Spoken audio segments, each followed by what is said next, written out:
अल्हम्दुलिल्लाहि रब्बिल आलमीन वस्सलातु वस्सलामु अला सय्यिदिल अंबियाइ वल मुरसलीन व अला आलिहि त्तय्यिबीन अत्ताहिरीन वअला अस्हाबिहिल हादीनल महदिय्यीन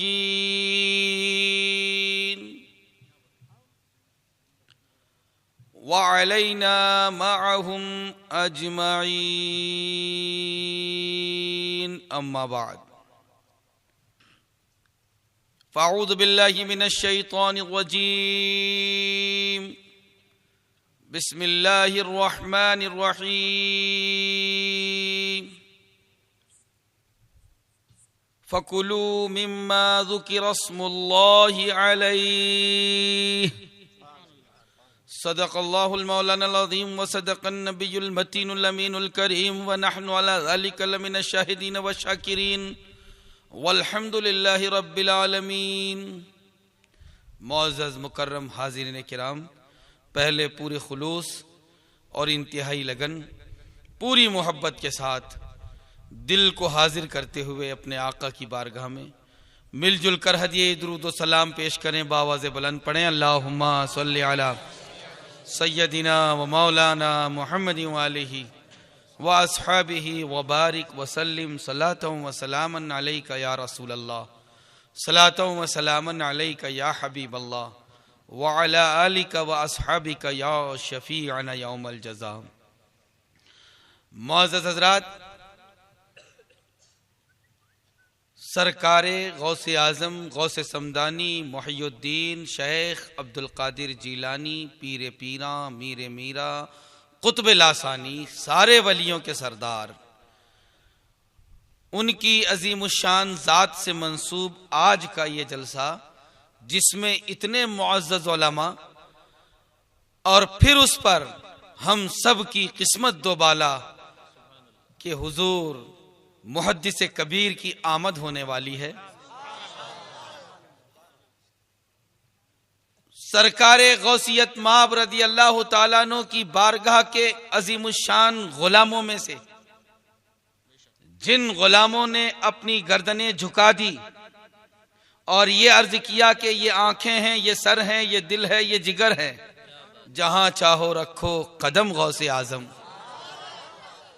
उन्हीं साहिबाने विलायत में से एक अजीमुशान शख्सियत जिनको हम और आप मुहद्दिस कबीर हजरत अल्लामा ज़ियाउल मुस्तफ़ा साहब कादरी के नाम से हम जानते हैं। हम सब जिनकी आमद के मुश्ताक हैं, वली के जलसे में इंशाअल्लाह अभी एक वली कामिल का हम दीदार करेंगे। आज की इस मुख्तसर सी गुफ्तगू में मैं मुनासिब ये समझता हूं कि नियाज और फातिहा के ताल्लुक से जो 11वीं की नियाज सारी दुनिया में मशहूर है और पूरे साल भर मुसलमानों के घर में नियाज का एहतिमाम होता है।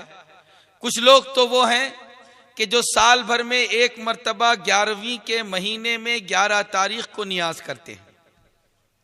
कुछ लोग खुशकिस्मत ये हैं कि सिर्फ साल भर में आने वाले इस रबीउल गौस ही का इंतजार नहीं करते, हर महीने में जहां 11 तारीख आई नियाज शुरू कर दी। और कुछ लोग वो हैं कि वो हर महीने की 11 तारीख का भी इंतजार नहीं करते, बल्कि जहां जुमेरात का दिन आया कि बस गौसे आजम की नियाज कर दी। तो अपने गौसे पाक को याद करने के लिए खाना बनाना और फिर उसको सामने रखना और उस पर कुरान मजीद की आयात मुक़द्दसा की तिलावत करना, तिलावत के मौके पर खुशबू का एहतिमाम करना और फिर जब तक फातिहा ना हो जाए तब तक उसमें से किसी को खाने की इजाजत न देना।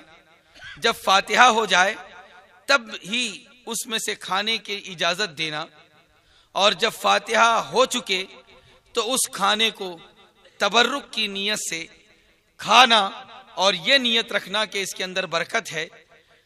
ये सारी की सारी वो बातें हैं जो नबी पाक के दौर से लेकर आज तक चली आ रही है। कभी 11वीं की नियाज के नाम से और कभी साहबे किराम के मजमे में नबी पाक रहमत आलम सल्लल्लाहु अलैहि वसल्लम की मौजूदगी में नबी की बरकत के नाम से होता चला आया है। लेकिन बड़े ताज्जुब की बात है कि जिन लोगों को वलियों से दुश्मनी है और मुसलमानों को वलियों से दूर करना चाहते हैं, तो वो कभी नियाज के बारे में बुरा बोलते हैं कि ये क्या है, सामने खाना रखा, खाने की पूजा हो गई, ये क्या है कि वहां लोबान सुलगा दिया, ये तो हवन करना, सुलगाना, धुआं निकालना, ये तो हमारा तरीका नहीं है, ये तो गैरों का तरीका है, जिनको लोबान की खुशबू भी अच्छी नहीं लगती। जो लोग एहतिमाम खाने का किया जाता है और दोस्त अहबाब, गुरबा और मसाकीन, अमीर और गरीब को खिलाया जाता है, उसके लिए एतराज करते हैं, ज़बान तान दराज करते हैं और सदियों से चले आए हुए इस मुसलमाने के अमल को शिर्क और बिदअत कहते हैं। आज की इस गुफ्तगू के अंदर हम कुरान और हदीस की रोशनी में इसी को समझने की कोशिश करेंगे। क्यों कि आज का ये दौर इंतहाई फितनों का दौर है। वली के खिलाफ हमारे मुसलमान भाई ये सोचते हैं कि वली के खिलाफ दाढ़ी वाला कैसे बोलेगा, वली के खिलाफ टोपी वाला कैसे बोलेगा, वली के खिलाफ नमाज की दावत देने वाला कैसे बोलेगा। लेकिन हकीकत तो यह है कि नमाज, रोजा, हज, ज़कात, दाढ़ी, जुब्बा, मस्जिद, कलमे की आड़ में औलिया किराम की मोहब्बत से ईमान वालों को दूर करने वाला एक तबका मुसलमानों के अंदर मौजूद है और हम समझ ही नहीं पाते। हम तो समझते हैं नमाज रोजे की बात है और हमारे नौजवान उनकी बातों को सुनकर ईमान से हाथ धो बैठते हैं। उसी बात को हदीस शरीफ में मेरे प्यारे आका सल्लल्लाहु अलैहि वसल्लम ने 1400 बरस पहले बयान फरमा दिया कि ऐ लोगों, आखिरी जमाने में ऐसा भी होगा कि सुबह का मोमिन था और शाम को आप देखोगे तो काफिर हो गया, और शाम को आपने देखा कि मोमिन था और सुबह को आपने देखा तो वो काफिर हो गया।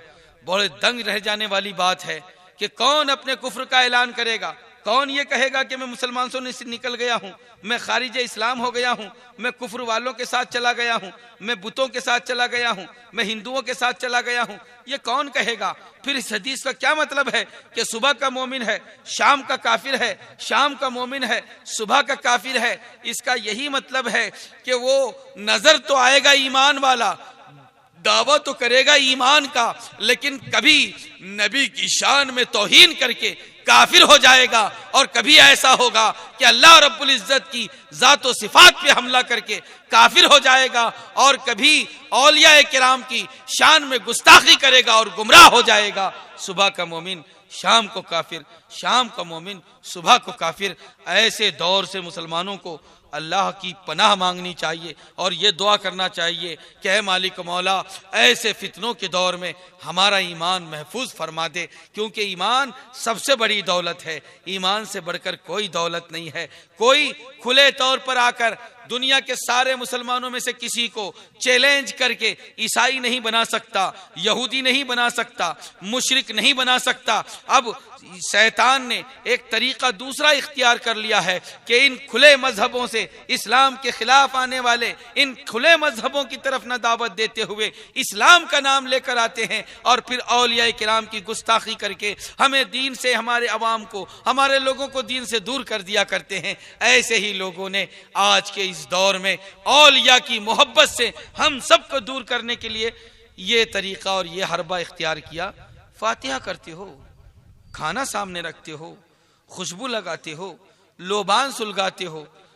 खाना सामने रखना तो ये गैर मुस्लिमों का तरीका है।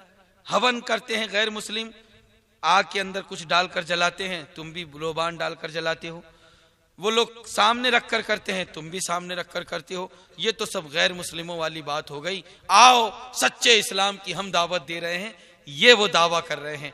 बस अब मेरी गुफ्तगू को आपने अच्छी तरह सबसे पहले समझ लिया कि मैं क्या कहना चाहता हूं। गौसे समदानी, मोहिउद्दीन शेख अब्दुल कादिर जीलानी, पीरे पीरा, मीरे मीरा, शेख लासानी रहमतुल्लाह ताला अलैह के नाम पाक से नियाज सदियों से हो रही है और मुसलमानों के हर घर में चली आ रही है। लेकिन इसी को शिर्क को बिदअत कहकर औलिया की मोहब्बत से हमको दूर कर दिया जा रहा है। लेकिन आओ आज हम देखें कि ये नियाज क्या है।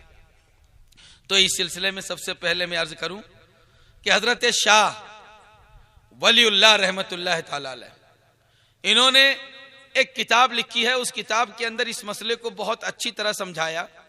एक बात उसकी मैं अर्ज कर दूं, वो फरमाते हैं कि नियाज में क्या होता है, दो चार मुसलमान आपस में रुपया जमा करते हैं या तन्हा कोई अपनी रकम से बेहतरीन खाना बनाता है, अच्छा खाना तैयार करता है और आसपास वालों को, रिश्तेदारों को, अहबाब को, मोहल्ले वालों को खिला देता है।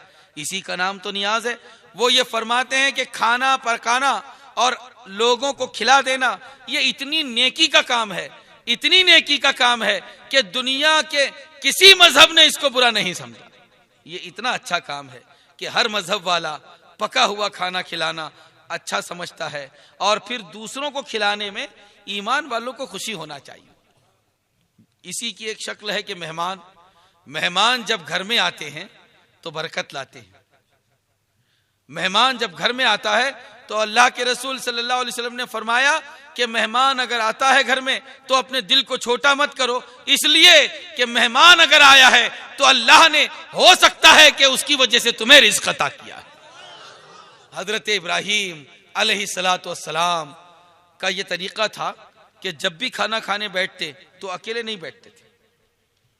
अगर अकेले हैं पूछते घर में कि अभी कोई मेहमान हमारे यहाँ आए हैं, का नहीं अभी कोई मेहमान नहीं आया, तो आप चले जाते और जाकर मस्जिद के पास जाकर बाहर ऐलान करते कि है कोई बाहर से आया हुआ जिसने खाना नहीं खाया हो। अगर कोई मिल जाता तो उसे साथ में लेकर आते। हजरत इब्राहीम खलीलुल्लाह अलैहिस्सलाम के बारे में हमारे प्यारे आका फरमाते हैं कि मेरे जद्दे अमजद इब्राहीम अलैहिस्सलाम ने शाम का खाना बगैर मेहमान के पूरी जिंदगी में कभी खाया ही नहीं। ये मेहमान की बरकत है। मेहमान बहुत बड़ी चीज है। तो खाना पका हुआ खिलाना इसको तो कोई बुरा नहीं समझता।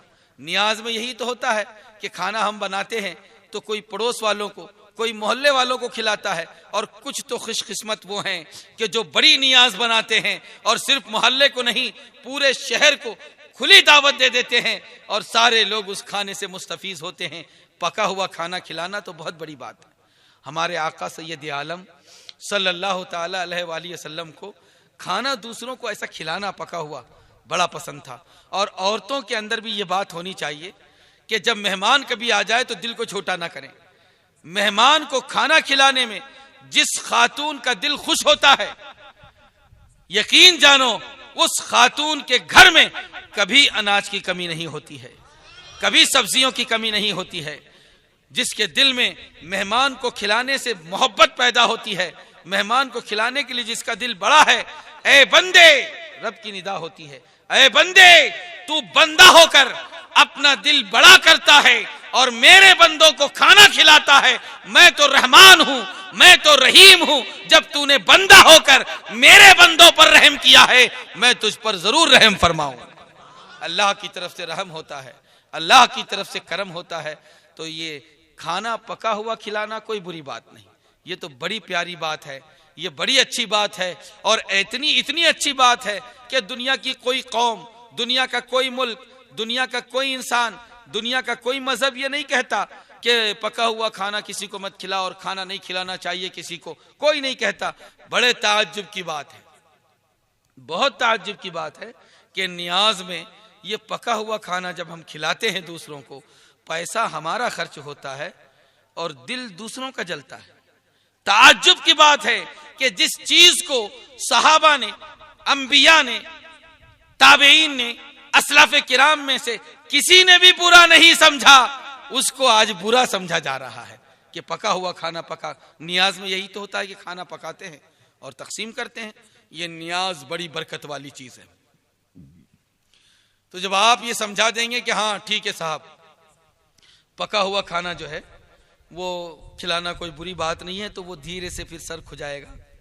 और शैतान बहकाता है तो वो कहेगा नहीं साहब, पका हुआ खाना खिलाना तो बुरी बात नहीं है, लेकिन आप लोग क्या करते हो कि उसको सामने रख लेते हो। फातिहा करते हैं तो सामने रखते हैं।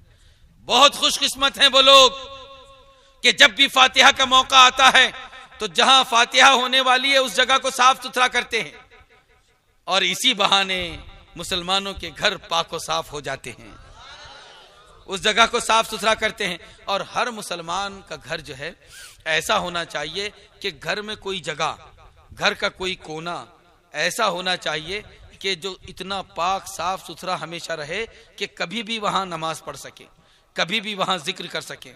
अगर अल्लाह ने नवाजा है, घर बड़ा है, तो अपने घर के अंदर एक कमरा बनाओ, उस कमरे के अंदर साफ सुथरी सफाई का एहतमाम करो, छोटे बच्चों को मत जाने दो, खुशबू का एहतमाम करो। जब नमाज का वक्त आए तो औरतें उस कमरे में जाकर नमाज अदा करें।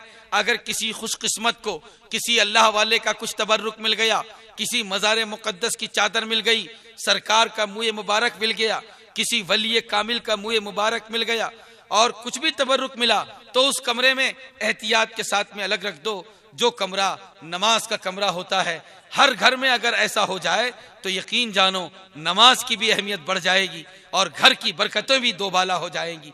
घर के अंदर नमाज के लिए एक जगह मुतय्यन होनी चाहिए जो साफ सुथरी रहे।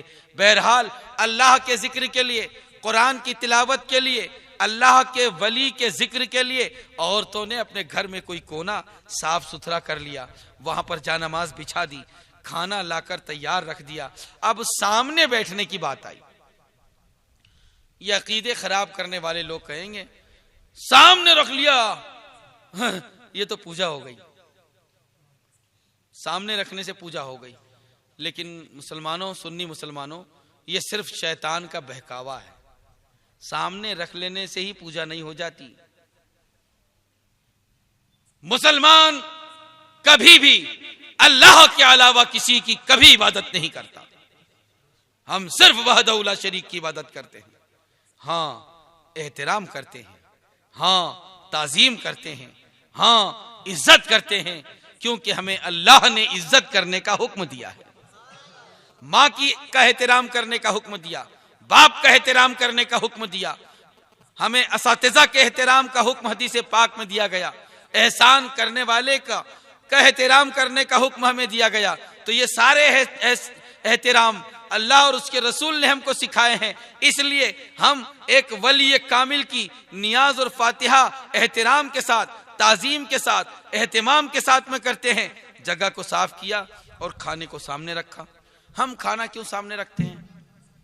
तो सीधी सी बात यह है, इसलिए रखते हैं कि जिस चीज से आप नेकी कर रहे हैं वो चीज सामने हो तो इंसान का दिल माइल होता है, और वो सामने नहीं है तो माइल नहीं होता।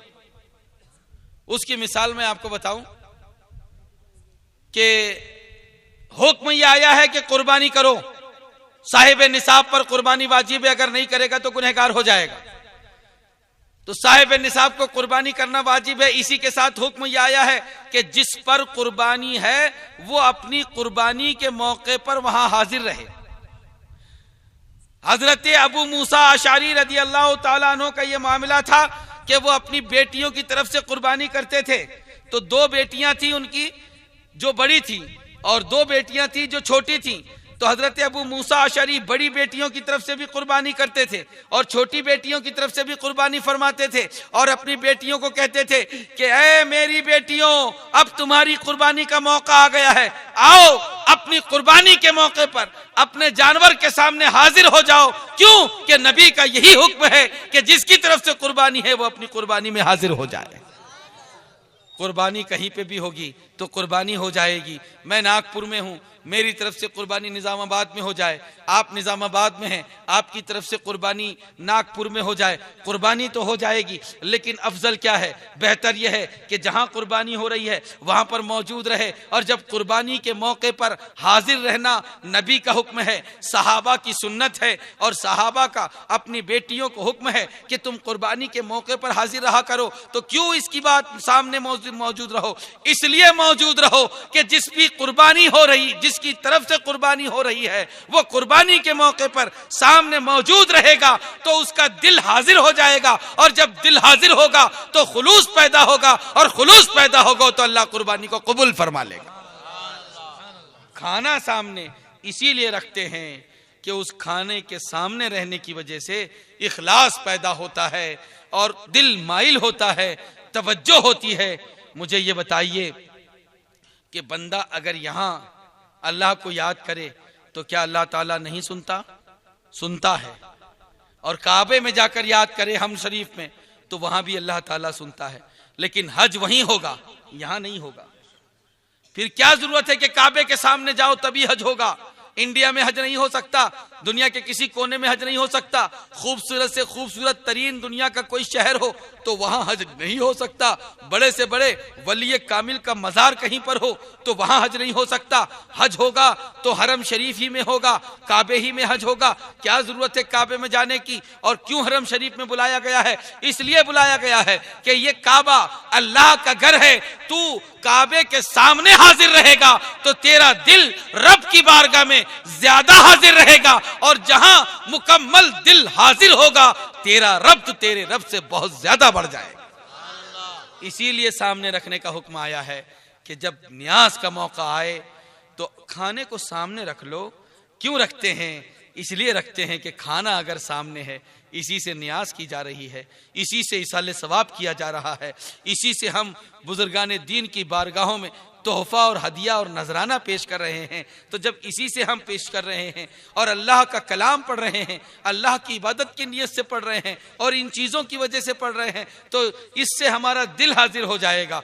लेकिन फिर भी लोगों को ये बात समझ में नहीं आती, तो वो बार बार ये कहते हैं भाई खाना सामने क्यों रखते हो? बोलते हैं कि नहीं बोलते? बोलते हैं मुसलमान।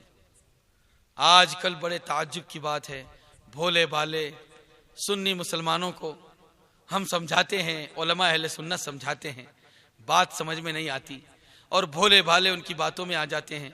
बस दो चार मिलकर आए, आप दुकान पर हैं, कहीं पर खड़े हैं, ठहरे हुए हैं, आएंगे, साहब अल्लाह रसूल की बात सुन लीजिए। ये सुन्नी मुसलमान भोला भाला हाथ बांधकर खड़ा हो जाता, देखता नहीं, समझता नहीं, परखता नहीं कि ये कौन लोग हैं, मुझे इनकी बात सुनना चाहिए कि नहीं सुनना चाहिए। वो उनकी बात सुनने में मजबूर, वो ऐसा लगता है बिल्कुल गर्दन झुकाकर। अब वो आने वाला जो बोले वो हौच बोलता, नहीं बोलता ही नहीं, और बिल्कुल खामोशी के साथ में गर्दन। अब वो कुछ भी बोले, माज़अल्लाह रब्बिल आलमीन, अपने आप को दिल में अंदर समझ, अपना और गैर समझो। ये लोग जो तबलीगी जमाअत की शक्ल में देवबंदी हजरात आते हैं और दावत देकर तुम्हें इज्तिमात में और मस्जिद में बुलाकर अपना बयान सुनाने की बात करते हैं, बिल्कुल कान खोलकर सुन लो सुन्नी मुसलमानों कि ये वो लोग हैं जिन्होंने अपनी किताबों में नबी पाक रहमत आलम की बारगाह में गुस्ताखी की है, अल्लाह की शान में गुस्ताखी की है, औलिया किराम की शान में गुस्ताखी की है। और अच्छी तरह एक मुसलमान इस बात को समझता है कि जो नबी का नहीं है वो हमारा नहीं है, और जो नबी का है वो हमारा है।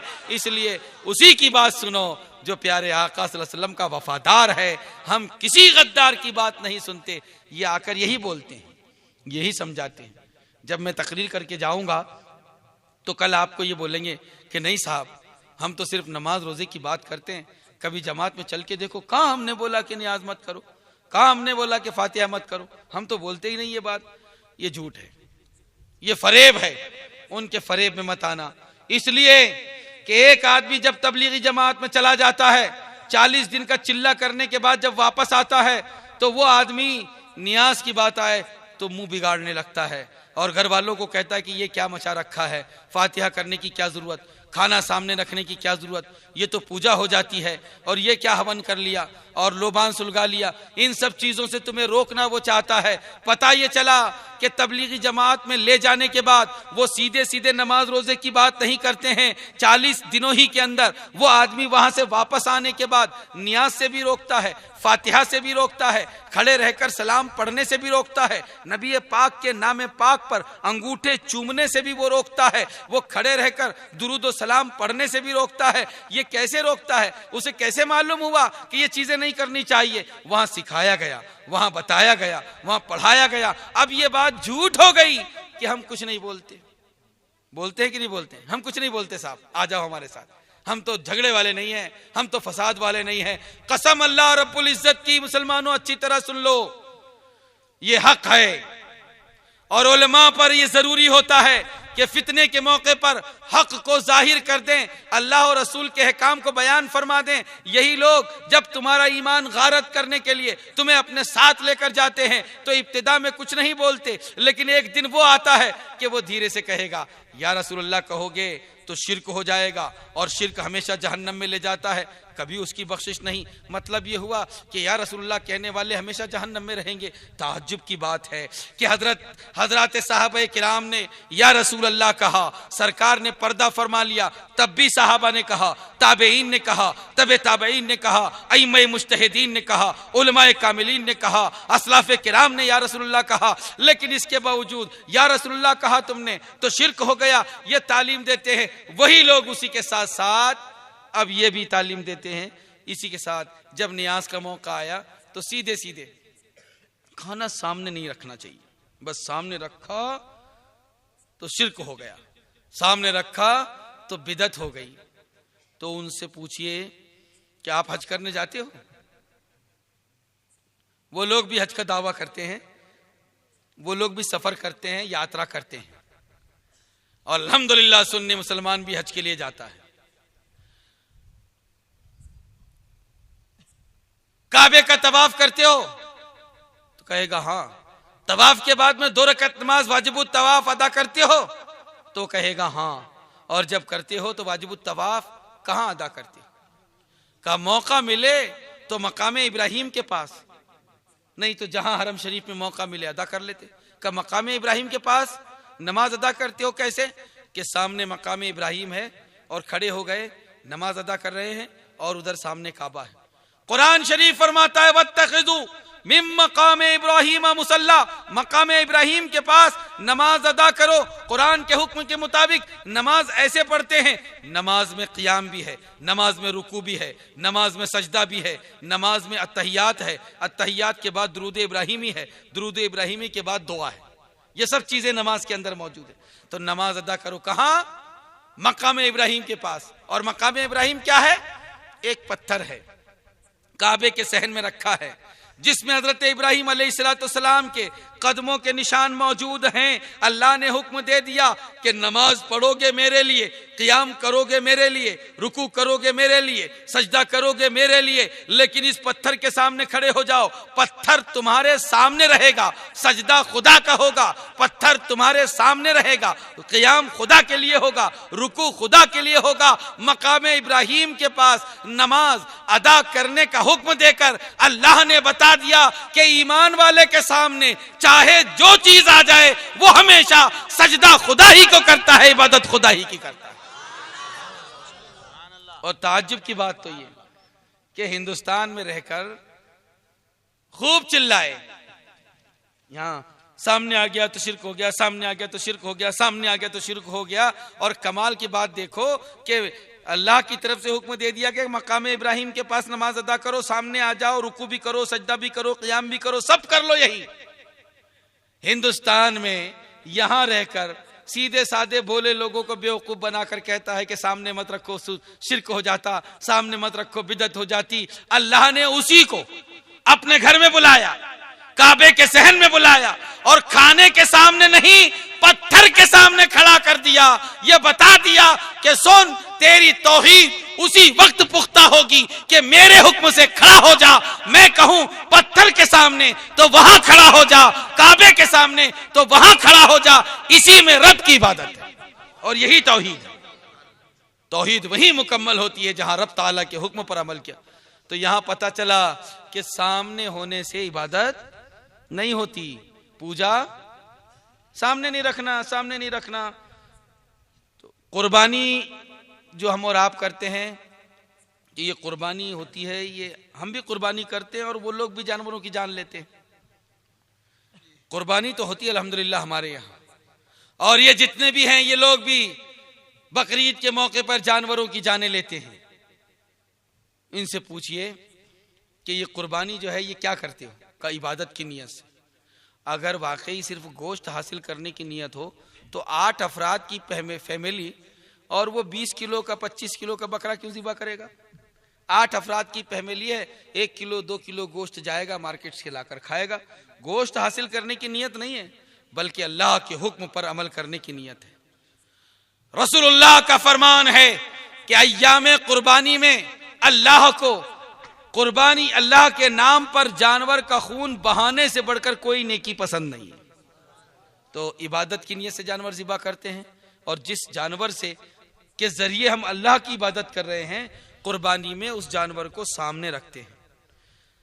बकरा खाने की चीज है, सामने रखा है। अब हमने छुरी फेरी, जैसे ही हमने छुरी फेरी, कहा बिस्मिल्लाह अल्लाह अकबर, पढ़ भी लिया, और जानवर को ज़िबा करने से पहले की दुआ है, ज़िबा कर लेने के बाद की दुआ है। जानवर सामने लिटा हुआ है, आप दुआ कर रहे हैं, हाथ उठा रहे हैं, ये खाने की चीज है, हाथ उठा रहे हैं। अब ज़िबा हो चुका है, अब उसके बाद हाथ उठा रहे हैं, ये सामने मौजूद है। तो इस्लाम में कुर्बानी ने हमको बता दिया कि सामने रहने से कोई फर्क नहीं पड़ता। अगर सामने है तो क्या हुआ, मुसलमान के हाथ उठे हैं तो अल्लाह की बारगाह में हाथ उठते हैं। ये जानवर की पूजा नहीं है। अब उसको सामने रखने से बड़ी नफरत है कि मैं सामने मत रखो, सामने मत रखो, खाना सामने है, खाना सामने है। तो उससे कहिए कि अरे साहब, आपको सामने रखने से बड़ी नफरत है, तो हम कुर्बानी करते हैं सामने ऐसे। आपको सामने नहीं रखना है तो इधर रखो, पीछे करो, बकरे को पीछे लिटा दो और यहां से ज़िबा करो, तो ऐसा होगा। तो बकरा कैसे ज़िबा करते हैं? सामने ही रखते हैं ना। तो अगर सामने खाना रखना शिर्क है, तो बकरा सामने रखना शिर्क क्यों नहीं? अच्छा, फिर और आइए, अल्हम्दुलिल्लाह रब्बिल आलमीन, हमको तौफीक मिलती है, हमारे यहाँ अगर किसी की मैयत हो गई तो नमाज जनाजा पढ़ने की। अल्हम्दुलिल्लाह हम नमाज जनाजा पढ़ते हैं, हुक्म दिया गया है, फर्ज किफाया है। तो इंतकाल हमारे यहां भी लोगों का होता है, और उनके यहां भी लोग मरते हैं। वो लोग भी कफन दफन सब करते हैं, लपेटा कपड़े में, रखा बेनियती से डोले में, भागे लेकर। हाँ, उनको कोई मतलब नहीं।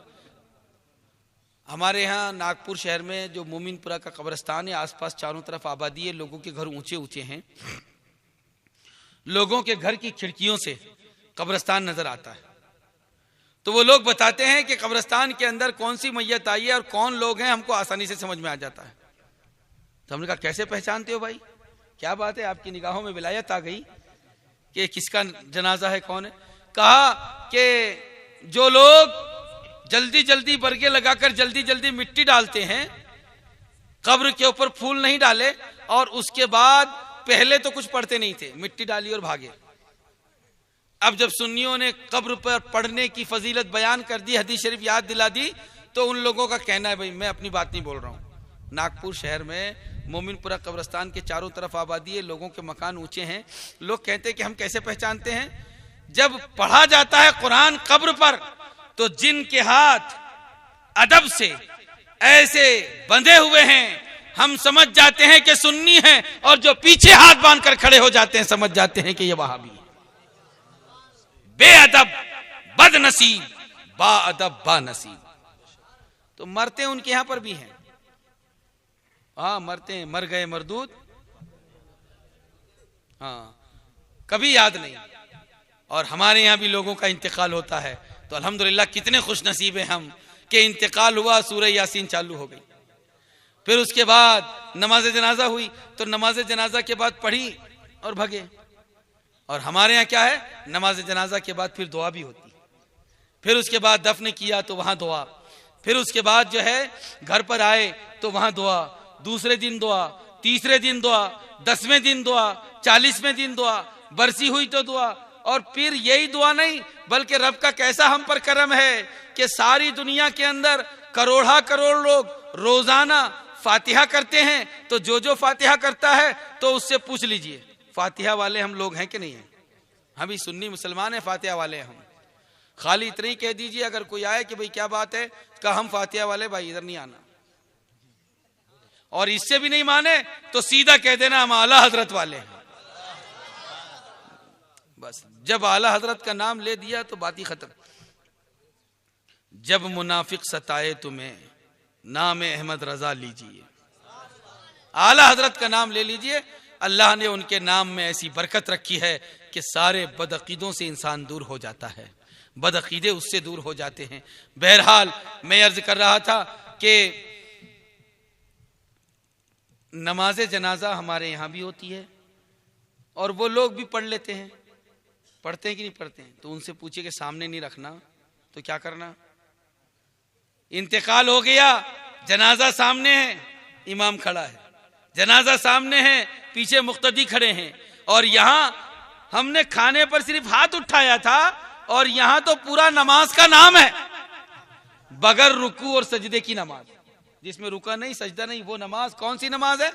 नमाज जनाजा। यहां तो तू सिर्फ हाथ उठाने पर बिलबिला रहा था, अल्लाह ने तो नमाज पढ़वा दी। और जब आदमी जनाजे को सामने रखकर नमाज पढ़ता है तो कोई ये समझता है कि मैंने जनाजे की पूजा कर ली, कोई ये समझता है कि मैंने जनाजे की बात, जनाजा खुदा ही हो गया। नहीं, ऐसा कुछ नहीं है। इबादत खुदा की है, उस वहदहू ला शरीक के सिवा सुन्नी मुसलमान किसी की इबादत नहीं करता। ये उसका और उसके महबूब का हुक्म है कि जब इंतकाल किसी का हो जाए और उसके लिए रब की बारगाह में दुआ करना है तो जनाजा सामने रख लो। क्यों सामने रखने का हुक्म हुआ है? कि तुम कहीं से भी किसी की भी मगफिरत की दुआ करोगे तो वो मगफिरत की दुआ कबूल जरूर होगी, लेकिन जनाजा सामने रहेगा तो खास इसके लिए दुआ करने के लिए दिल तैयार होगा, और जहां दिल माइल होता है रब कबूल फरमा लेता है। ये तो दिल का फैसला है, ये तो नियतों का सवाल है। वहां जिस्म नहीं देखे जाते, दिल देखे जाते हैं। वहां सूरतें नहीं देखी जाती, नियतें देखी जाती हैं। इसलिए जो है सामने रखते हैं। अब ठीक है भाई, तुम ये कहते हो, बार बार कहते हो सामने रखते सामने रखते सामने रखते। अब तुमको अगर सामने रखने से नफरत है तो सुन्नी मुसलमान जनाजा सामने रखते हैं, तू पीछे रख ले। इमाम आगे, मुक्तदी आगे, जनाजा पीछे। सामने रखेंगे पूजा हो जाएगी, सामने रखेंगे इबादत। तो जब जनाजे की इबादत नहीं हो सकती तो फिर खाने की कैसे हो जाएगी? अच्छा, फिर ये हो गया तो समझ में आ जाएगी बात। जरा कुछ थोड़ा समझना सीखो। आप खाली सुनना मत सीखो, सवाल करना भी सीखो। चुपचाप बस खामोशी के साथ मुसलमान सुन लेता है। ताज्जुब की बात है सुन्नी मुसलमानों पर कि कारोबार के मामले में पलट के जवाब देते हो, रिश्तेदारी के मामले में पलट कर जवाब देते हो, और मेरी माएं और बहनें अपनी देवरानी को खूब पलट कर जवाब देगी, कमर में दुपट्टा कस के सास से लड़ेगी, लेकिन जो नबी का दुश्मन है उससे कभी नहीं लड़ती। जवाब देना सीखो। अगर किसी ने कहा ऐसा कि ये सामने रखना क्यों है, तो मैंने अभी जो बताया है वो पूछ लेना, सवाल कर लेना कि जनाजा कहाँ रखते हो, ज़िबा करते हो तो बकरा कहाँ होता है। और भी बहुत सारी मिसालें हैं, मकाम इब्राहिम कहाँ होता है, ये सब पूछ लेना उससे।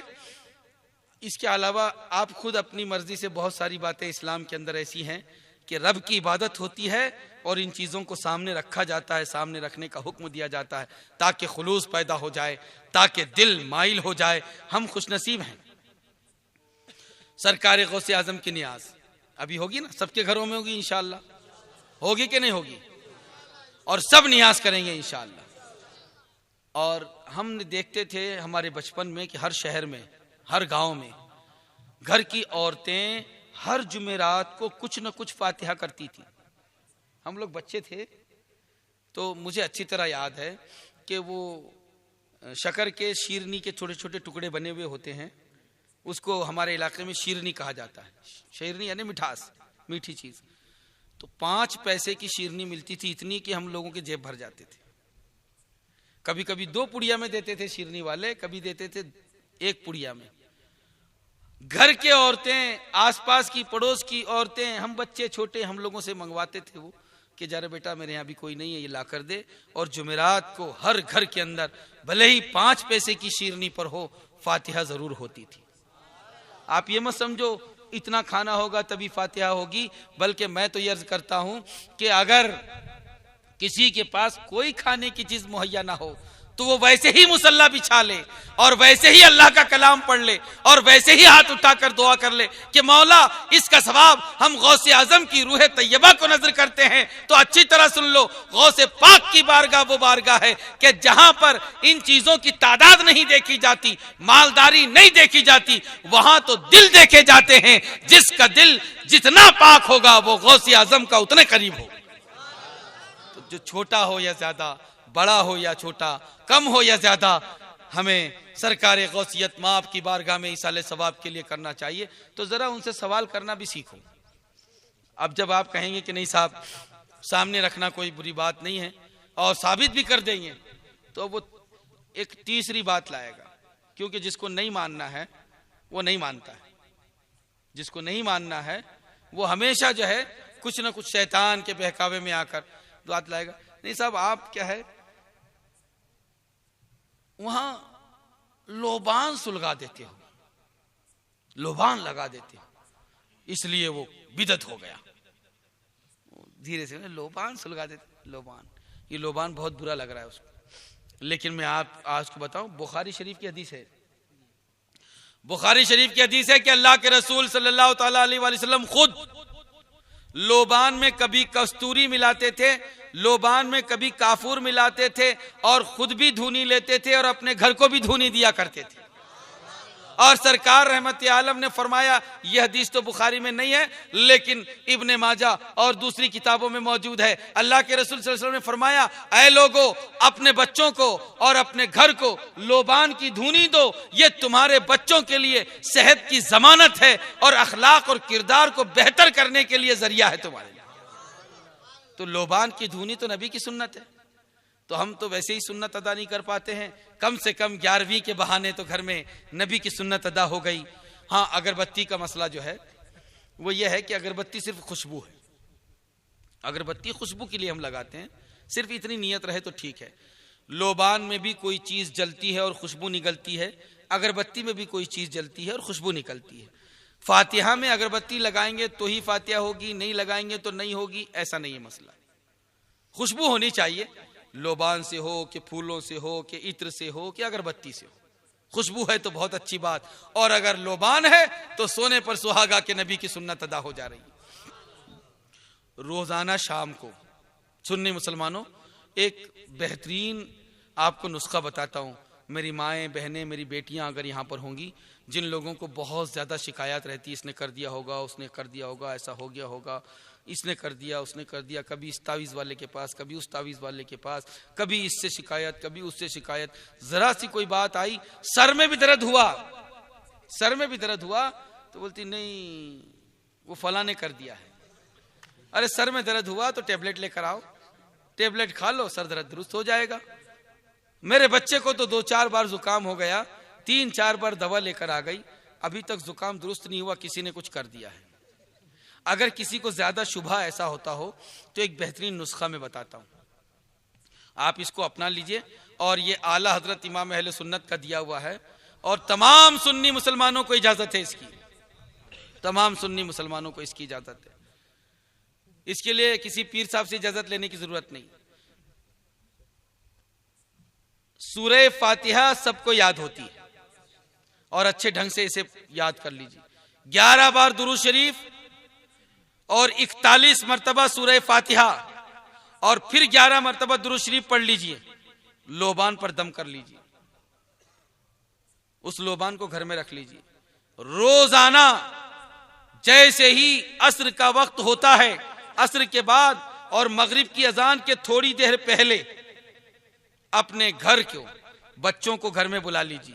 हदीस शरीफ के अंदर आया है कि शाम के वक्त में जब सूरज गुरूब होने लगे, ऐसे वक्त में बच्चों को घर के बाहर नहीं रखना चाहिए, उनको बच्चों को घर के अंदर, क्योंकि शैतान घूमता है और कहीं शैतान ऐसे ही वक्त में बच्चों के दिलों पर हमला करता है। उनको घर में बुला लीजिए। खेलने का टाइम अभी नहीं है, अस्र के बाद थोड़ी देर खेल लिया, जब मगरिब का वक्त आने लगा घर पे आ जाओ। थोड़ी देर घर में अजान हो जाए, नमाज हो जाए, घर में मस्जिद में रहे, और अजान नमाज हो जाने के बाद अब थोड़ा सा अंधेरा हो गया, इसके बाद वो घर पर जा सकता है।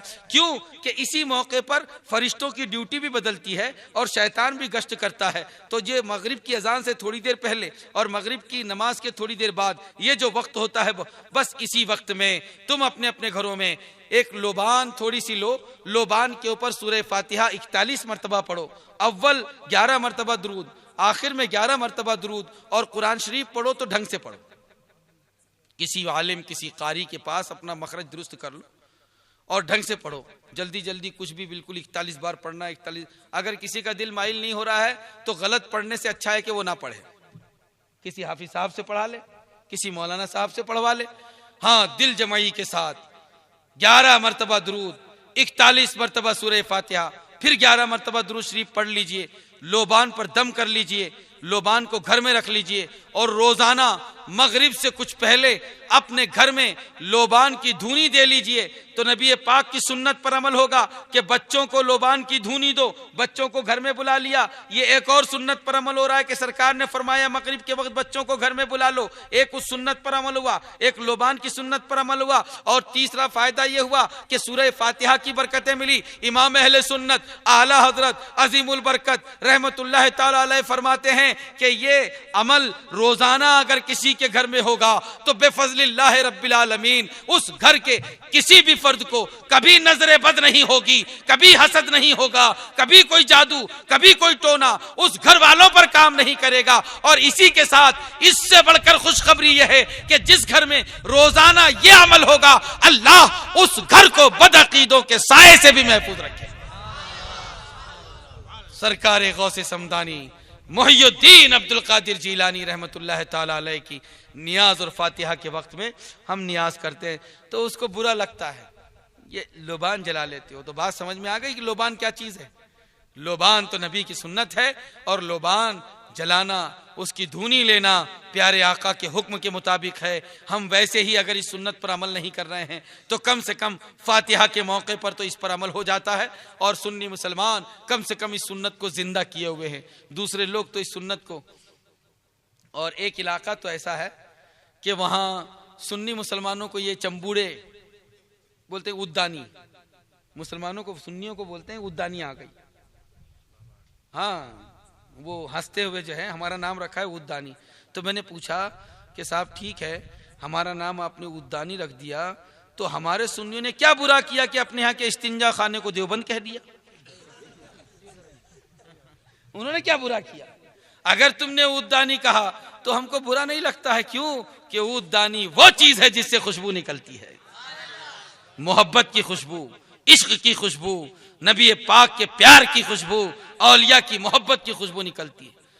और कहीं पर हमारा नाम रखा है उन्होंने, हमने तो नाम रखे हैं उनके ऐसे हैं कि हमारे बहुत सारे उलमा किराम ने बड़ी अच्छी बात की कि इनके नाम भी देखो, गंगोही, थानवी, इस तरह के नाम हैं। और हमारे यहाँ अल्हम्दुलिल्लाह रब्बिल आलमीन सैयदुल उलमा, आसनुल उलमा, मुफ्ती आजम, सदरुश शरिया, आला हजरत, ये है नाम अल्हम्दुलिल्लाह। कहीं कहीं इन्होंने हमारा नाम रखा है।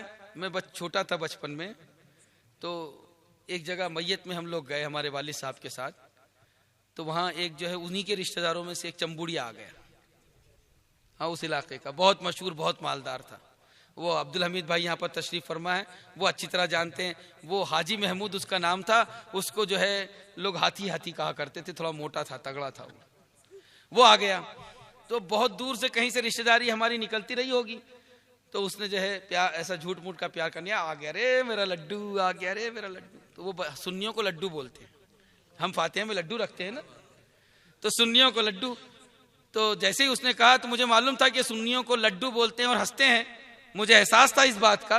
तो जैसे उसने कहा आ गया मेरा लड्डू, छोटा सा था मैं, तो मैंने कहा हट जा गोबर, भाग गया, मैं दूर हट गया। मेरे वालिद को इतना मजा आया कि सस्ते जमाने में फौरन 5 का नोट निकाल कर दिया कि वाह वाह ये हालत। तो तो ये हमारा नाम कभी लड्डू रखते हैं, कभी उद्दानी रखते हैं, लेकिन इनका हाल बड़ा अजीबोगरीब है। सुन्नियों ने उनका नाम रखा, कहीं कहीं पर बोलते हैं चंबुड़िए, और वहां कर्नाटक में क्या बोलते हैं सुना आपने, चड्डे। हमारे इलाके में 24, हैदराबाद में पकौड़े, हाँ फरमा रहे हैं आंध्रा में टुल्ले। अल्लाह रब्बुल इज्जत महफूज रखे। क्यों हम क्यों महफूज रहने की बात करते हैं? सुन्नी मुसलमानों, हंस तो हम बहुत लिए, लेकिन ईमान की हिफाजत की बात है। इसलिए इनसे दूर रहो कि ये ईमान के चोर हैं। ये आंख से काजल साफ चुरा ले, ये वो चोर बला के हैं, तेरी गठरी ताकी है और तूने नींद निकाली है। यह आलम है कि हम सोए हुए हैं, गफलत के आलम में हैं। रिश्तेदारी के जरिए, मोहल्ले के जरिए, पहचान वालों के जरिए हमारे घरों में घुस के हमारे बच्चों को बहका कर ले जाते हैं, और हम सोचते नहीं, नमाज रोजा समझ रहे हैं हम। वो आकर कहता है कि साहब आपने जो है इस पर लोबान लगा ली, इसलिए शिर्क हो गया, इसलिए बिदत हो गया। हमने कहा कि नहीं साहब, लोबान और खुशबू ये तो फरिश्तों को पसंद है। मेरे प्यारे आका सल्लल्लाहु अलैहि वसल्लम को खुशबू पसंद थी, और इतनी पसंद कि सरकार की बारगाह में लोग सोना भी लाकर पेश करते थे, लोग चांदी भी लाकर पेश करते थे। हजरत अबू हुरैरा रदी अल्लाह तआला अन्हु का फरमान है कि नबी की बारगाह में लोग सोना और चांदी लाकर पेश करते थे। हमने ये देखा कि कभी कोई सहाबी खुशबू लाकर पेश करता था आका की खिदमत में। सोना और चांदी पेश करने वालों से आका उतने खुश नहीं होते थे जितना खुशबू पेश करने वाले से हुआ करते थे। सरकार को खुशबू पसंद थी, इसलिए नियाज के मौके पर, इसलिए नमाज के मौके पर, इसलिए हर नेक मौके पर खुशबू लगानी चाहिए। सरकार रहमत आलम ने हुक्म दिया कि ईद उल फित्र में खुशबू लगाओ, जुमे के दिन खुशबू लगाओ। नबी पाक ने हुक्म दिया कि निकाह के मौके पर खुशबू लगाओ, मजलिस मशवरे की मजलिस में जाओ तो वहां खुशबू लगा कर जाओ। तो नबी पाक रहमत आलम को खुशबू पसंद है, इसलिए हम खुशबू लगाते हैं। तुमको अगर लोबान खुशबू नहीं पसंद है तो भाई तुम और कुछ कर लो, और कर लेते हैं। हदीस शरीफ में आया है, हादिहिल हुशूश मुहतदरा, ये जितनी गंदी जगह नजर आती हैं ये सब शैतान के हाजिर रहने की जगह हैं। शैतान को बदबू पसंद है, और रहमान को और हबीब रहमान को खुशबू पसंद है। खुशबू बहुत बड़ी चीज है, इसलिए हम अल्हम्दुलिल्लाह जब किसी का इंतकाल होता है तो खुशबूदार फूल पेश कर देते हैं। मैयत पर फूल, जनाजे पर फूल, कब्र पर फूल, नियाज के मौके पर फूल। ये खुशबू ईमान वालों की रूहानी गिजा है। खुशबू रूहानी गिजा है, खुशबू बहुत अच्छी चीज है, इसलिए ईमान वाले खुशबू। तो नियाज के मौके पर लोबान का जलाना बुरी बात नहीं है। एक बात और है कि हमारे यहाँ की औरतें नियाज के मौके पर जो नियाज के लिए खाना बनाती हैं, तो कितनी किस्मत है कि अल्हम्दुलिल्लाह अलग अलग नियाजें तय हो गई। ये मशहूर हो गया ना भाई, ईद उल फित्र में तो हमने शीर खुरमा खा लिया, पी लिया, बकरीद में खूब गोश्त खा लिया, फिर नियाज का मौका आया तो आम तौर पर सरकार गौसे आजम रदी अल्लाह तआला अन्हु की नियाज के लिए पूरे हिंदुस्तान में बिरयानी बड़ी मशहूर है। मुर्गा गौसे आजम का बड़ा मशहूर है। ये हो गया, और फिर शब बरात आई तो उसमें हलवे की नियाज होती है। अल्हम्दुलिल्लाह रब्बिल आलमीन, ये जो मुतबर्रक खाने हैं नियाज के मौके पर जो हम तबर्रुक के लिए रखते हैं ताकि इससे बरकत मिले और लोग खाएं तो दिल मजबूत हो, हम खाएं तो अकीदत मजबूत हो, हम खाएं तो इश्क मजबूत हो। ऐसी सूरत में इन नियाजों का एहतमाम करके हम जो अपने घरों में नियाज बना रहे हैं ये बड़ी किस्मत वाली बात है, और ये किस्मत वालों को मिला करता है। ये अल्लाह रब्बुल इज्जत की तरफ से बरकत है। जिस खाने पर हम नियाज करेंगे, फातिहा करेंगे, अल्लाह के वली को ईसाले सवाब करेंगे, अल्लाह उसी खाने में बड़ी बरकत देगा, बड़ी बरकत होगी उस खाने में, क्योंकि नियाज बरकत वाली चीज है, कुरान की तिलावत बरकत वाली चीज है। मैं अर्ज कर रहा था कि औरतों की आदत है कि जब नियाज पकाती हैं तो जब तक फातिहा ना हो जाए तब तक किसी को खाने नहीं देती है ना। ऐसा कि इसमें से अभी फातिहा नहीं है, अभी मत खाओ, फातिहा नहीं है, अभी मत खाओ, दूसरा खिला देंगे। अगर मालूम है कि फातिहा में ताखीर होगी तो थोड़ा सा अलग से बनाएंगे और वो खिला देंगे, लेकिन फातिहा की नीयत से जो बनाया है वो नहीं खिलाते हैं कि जब तक फातिहा ना हो। ये क्या चीज है? इसके बारे में लोग बहुत सवाल करते हैं कि ऐसा करना चाहिए कि नहीं। तो फातिहा से पहले जायज तो है कि अगर खिला दिया तो गुनहगार नहीं होगी, लेकिन औरतों का ये इंतजार करना कि जब तक फातिहा ना हो ना खिलाएं, ये कुरान की ताजीम है, ये कुरान की इज्जत है, ये कुरान का एहतराम है।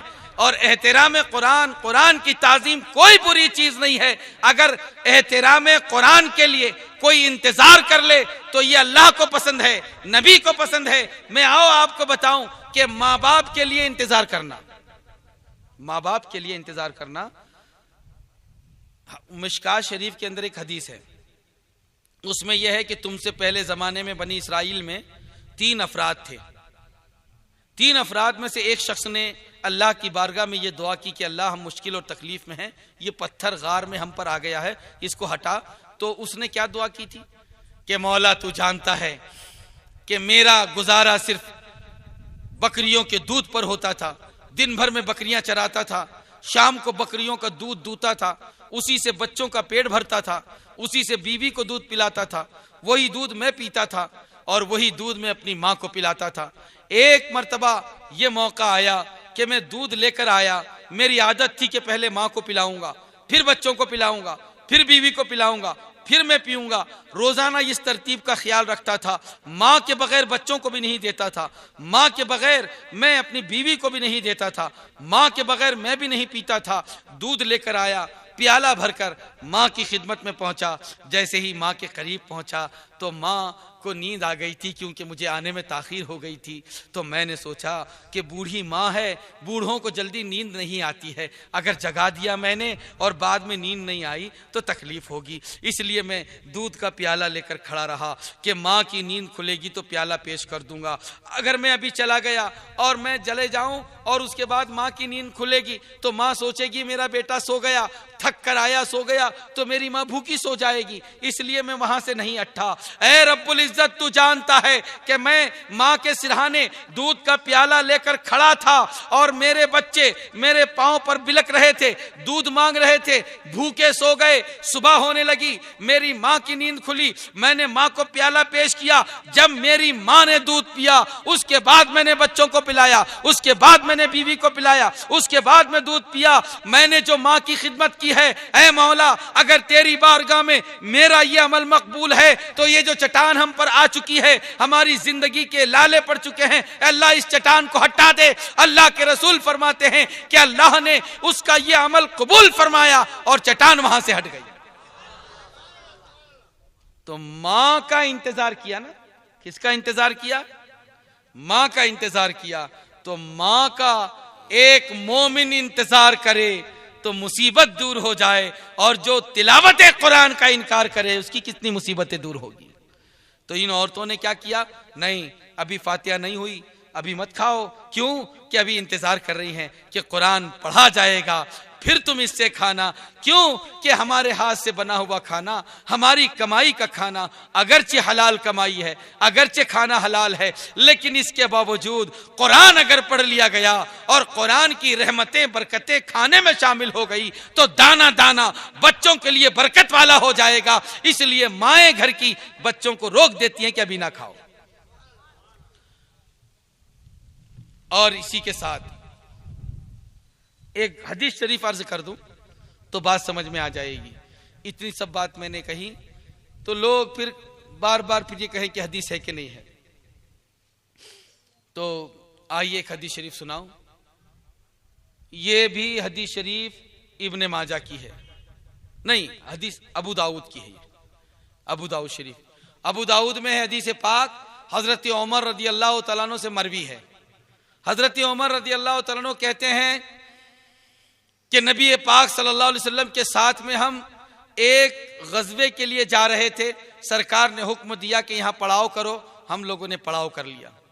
मैं भूखा था, मुझे पेट में बड़ी बेचैनी महसूस हो रही थी, तो मैं अपने खैमे से निकला। मैंने सोचा कि देखूं सहाबा किराम का, हमारे साथियों का क्या हाल है। तो मैंने अक्सर सहाबा को देखा कि वो भूखे होंगे। क्यों? कि किसी का चेहरा उतरा हुआ है, कोई कमजोर है और कोई भूख के मारे पेट पर हाथ रखे हुए हैं, और कुछ ऐसे हैं कि जो भूख के मारे अपनी जांघों को अपने पेट से चिपका कर बैठे हुए हैं। मुझे महसूस हो गया कि ये भूखे हैं। मैंने किसी से पूछा नहीं। मैं आका सल्लल्लाहु अलैहि वसल्लम की खिदमत में हाजिर हुआ और सरकार को आकर मैंने अर्ज की, या रसूल अल्लाह सल्लल्लाहु अलैहि वसल्लम, हमारे सब साथी भूखे हैं। या रसूलल्लाह, कुछ ऐसा कीजिए कि हमारे खानों का इंतजाम हो जाए। सरकार खामोश थे। हजरत उमर ने अर्ज की, या रसूलल्लाह, आप हुक्म दीजिए कि दस्तरखान बिछाया जाए। चमड़े का बड़ा दस्तरखान बिछाया गया, टुकड़े टुकड़ों में अलग अलग बड़ा दस्तरखान चमड़े का बिछाया गया, और उस दस्तरखान पर या रसूलल्लाह हुक्म दीजिए कि खाना मंगाया जाए और वो खाना सब लोग मिलकर खाएं। सरकार ऐसा हुक्म दीजिए। तो सरकार रहमत आलम ने हजरत उमर का कहा, जाओ दस्तरखान बिछाने का हुक्म दो। दस्तरखान बिछा दिया गया। जाओ जिसके पास जो खाने की चीजें हैं लाओ, दस्तरखान पर डाल दो। वो दस्तरखान पर लाकर खाने की चीजें डाल दी गई। हुक्म दिया गया कि पूरा लश्कर आ जाए और दस्तरखान पर बैठ जाए। 300 अफराद हजरत उमर के साथ में थे। दस्तरखान के इर्द गिर्द बैठ गए। सारे के सारे सहाबा बैठे हुए हैं। अब सहाबा किराम दस्तरखान पर बैठे हुए हैं। कोई सहाबी, सुन लीजिए अच्छी तरह, कि कोई सहाबी दस्तरखान पर रखा हुआ है खाना खा नहीं रहा है। क्यों नहीं खा रहा है? हजरत उमर कह रहे हैं कि सबको इंतजार है कि नबी आ जाएं, सरकार आ जाएं। दस्तरखान बिछा हुआ है, खाना रखा हुआ है, सहाबा किराम बैठे हुए हैं। हजरत उमर आए, या रसूलल्लाह, दस्तरखान बिछ गया। या रसूलल्लाह, उस पर खाने की चीजें रख दी गईं। हजरत उमर कहते हैं कि जितनी खाने की चीजें दस्तरखान पर रखी हुई थी, मैंने उस पर गौर से देखा, मैंने गौर फिक्र की, तो मुझे ऐसा लगा कि ये खाना 3 लोगों से ज्यादा का पेट नहीं भर सकता। 3 लोगों से ज्यादा का पेट इस खाने से नहीं भरेगा। तो ऐसी सूरत में मैंने सोचा कि सरकार ने सबको बुलाने का हुक्म दे दिया, खाना इतना ही है, अब क्या होने वाला है। अब नबी पाक रहमत आलम आ गए, सरकार तशरीफ लाए। हजरत उमर रज़ी अल्लाह तआला कहते हैं, अबू दाऊद की हदीस उठाकर देखो तो आका आए तो आपने ऐसा नहीं किया कि बस खाना शुरू कर दिया हो। दस्तरखान बिछा है, सहाबा मौजूद हैं, हर सरकार आए तो आपने हाथ उठाया, खाना सामने मौजूद है, और आका ने हाथ उठाया। जब आका ने हाथ उठाया तो सहाबा ने भी हाथ उठा दिए। नबी पाक ने दुआ फरमाई, सहाबा ने आमीन कहा, और उसके बाद फरमाया कि इसमें से खाना शुरू कर दो। हजरत उमर कहते हैं कि सबने खाना शुरू किया। जो खाना 3 आदमियों का पेट नहीं भर सकता था, 300 लोग पेट भर पे खाना खा चुके। जब मैंने दस्तरखान पर देखा तो उतना ही खाना मौजूद था। सामने रखने की भी हदीस पाक है, और खाना जो है हाथ दुआ करने की भी हदीस पाक मौजूद है। इसलिए मेरे ख्याल से हुजूर तशरीफ ला चुके हैं।